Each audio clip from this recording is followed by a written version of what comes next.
Let's talk Tennessee. Let's talk about Florida week right now. We want you to hit that like and subscribe button. Also share so we can be a part of your day. We're here each and every morning, every weekday at 8:30 and after Tennessee games. Let's break down the Tennessee game headed into Florida. So we know the Vols beat Akron 63-6. College game day will be in town. The checkerboards will be there. 9.5-point favorites or more, depending on which service you use. The Vols are ranked number 11 in the AP poll, number 12 in the USA Today poll. So, Amanda, today's tough question: does the hype scare you? Because Tennessee fans have been in this situation before, and that situation is you should go into the Florida game and win.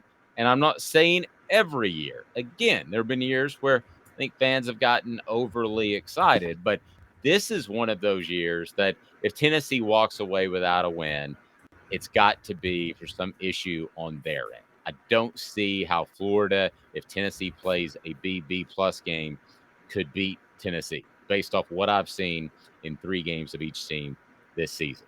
We'll No. see, but I think that would be a major disappointment. So today's tough question brought to you by Pedigo Chattanooga, locally owned store where you'll be treated like family, the region's foremost electric bike experts, and they've got the shop there to take care of it. Don't order any bike online. You'll not find anybody to work on it.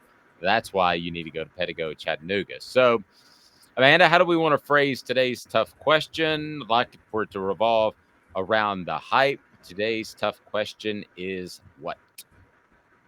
Do you like the hype surrounding the game? I mean,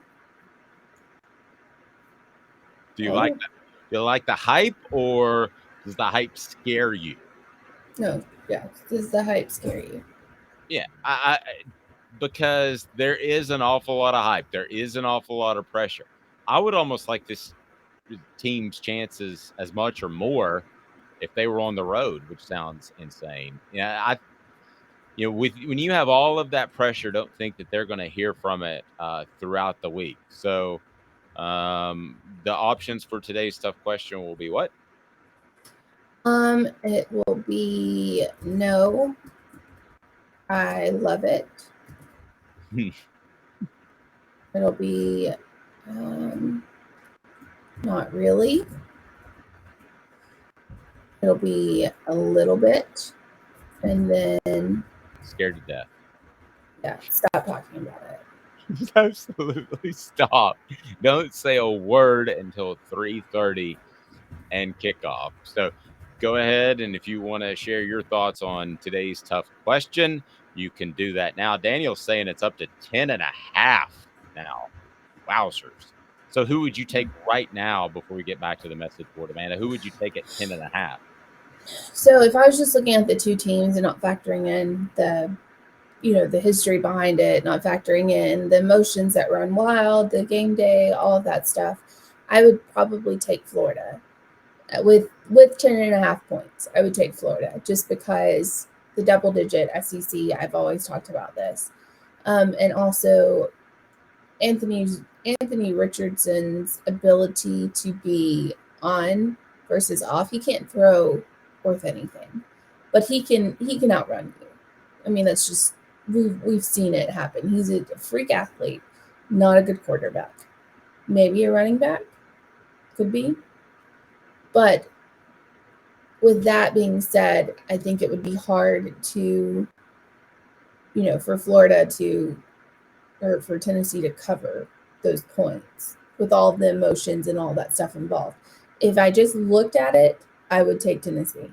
Like if I just looked at the two teams, comparatively speaking, without any emotion involved, I'd take Tennessee to cover that spread. My early thought is that Tennessee either wins big and pulls away early, which they haven't played well early in the past 2 games. They didn't against Akron, they didn't against Pitt, and I'm nitpicking because they still scored a couple of touchdowns in the first quarter. I'm just talking about very, very early first drive, and part of that was Jabari Small out with the shoulder issue. By the way, quick injury update. You'll get no injury update from Tennessee because you don't have to, like the NFL you do because of gambling. So Dylan Sampson had a bit of an issue, I'm told, with an ankle. Jabari Small, we saw with the shoulder. I think he's going to be fine. Byron Young came back into the game, so I think he's fine. Cedric Tillman, we're just not going to know because at the press conference on Monday, we're not going to be told anything. That's Josh Heupel's MO, and I don't blame him. He doesn't have to, but heard it may be more of an ankle than a knee. Is he sore today? Yes. Will he be 100% in the Florida game? I'm not entirely sure, but 90% of Cedric Tillman would still be pretty good. Yeah. I mean, you need Cedric on the field. You need him to make those big plays. We see that Florida's defense is not great. I mean, Kentucky made them look real bad. And that's without their starting running back for Kentucky. So you need your playmakers on the field against Florida. Again, with all of the emotion, all of the hype, all of that gets to players. They say it doesn't, they lie. They're human. It gets to players, gets to fans. Nobody lies in sports, Amanda. Nobody lies. Maybe a little bit. I'm going to go with today's tough question is no, I love it. I love the hype. I love the fact that, listen, let's find out if this team can answer the bell. Let's find out if Josh Heupel can get the biggest win of his career. Let's find all of that out this weekend because you will. And this Tennessee football team is far from perfect, probably not elite. But if they win on Saturday and they get some dominoes to fall the right way in front of them, they're going to be a top 10 football team. It's a top 10 football team headed into the rest of the season feeling really good about themselves. These are the type of swing games, and we talked about it early, Amanda. The swing games were Florida, LSU, were South Carolina. I think you had Pitt as a swing game, maybe. I thought that they would win. I did not count that as a swing game. I should have because they almost lost. But this is the first of those swing games that will determine your season, and Tennessee should win. I look at the poll right now, early indications. Today's tough question as a Tennessee fan, does the hype scare you? Scared to death, 50%.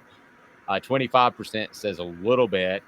16.7% says I love it. And then 8% says not really. And Ryan. Hey, Ryan, how are you?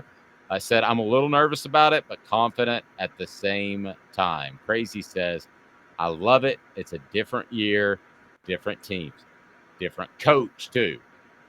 I think Florida has a better coach than they had last year, but I don't think you're going to see that take effect until next year or the year after. I think he looks like Aaron Hernandez. You did say that, and I cannot. You said that like 2 weeks ago. I cannot get it out of my mind. Nope. It is bizarre how much he looks like Aaron Hernandez. I don't know if he looks like him or it's mannerisms or what it is, but every time I look at him, I think of Aaron Hernandez. Every time. I mean, let's be honest. Do you think that came up in like a boardroom when they're considering hiring Billy Napier? So they're like, all right, we're down to Billy Napier and Billy Joe Bob, who coaches at Oklahoma and A&M, and we're between these two guys. You know, they've got pretty equal resumes, but that dude looks like Aaron Hernandez. If it did, he would not be there because Aaron Hernandez was not a good look for Florida. Wasn't a good look for anyone. So that whole team just not a good look. You talk about thug central. The only higher ratio of thugs to number of players that I have seen was the 2009 Kiffin class, where you have 5 convicted felons, 1 convicted murderer, and that was just 25 dudes. So you have a lot of guys out of an 85-man roster from those Urban Meyer teams. But as far as ratio, that 2009 group is pretty brutal. So can I go ahead? I know it's early and you can change, but you're good at picking games against the spread. I'm not. So can you go ahead and give me an indication or a pick of where you are on the 10.5? Because that's a nasty number. Double digits in a rival game. Ugh. It's pretty gross. Florida always comes to play against Tennessee. That's like the one game they get up for. It doesn't matter how bad they are, they get up for that game. I think Tennessee will win. I think they'll win easily. If it were at 9 points, 9.5, I would take Tennessee to cover that. 10.5 is just a little too much. It's just a little, just at the moment, speaking right now, it doesn't matter. It's just like Auburn, Alabama. It does not matter how bad Auburn is. I would always take Auburn to cover the spread against Alabama because they get up for that game. Florida is the exact same way. They get up for this game for some reason. Doesn't matter if they have, Sister Mary and her convent sisters playing. They're getting up for the game.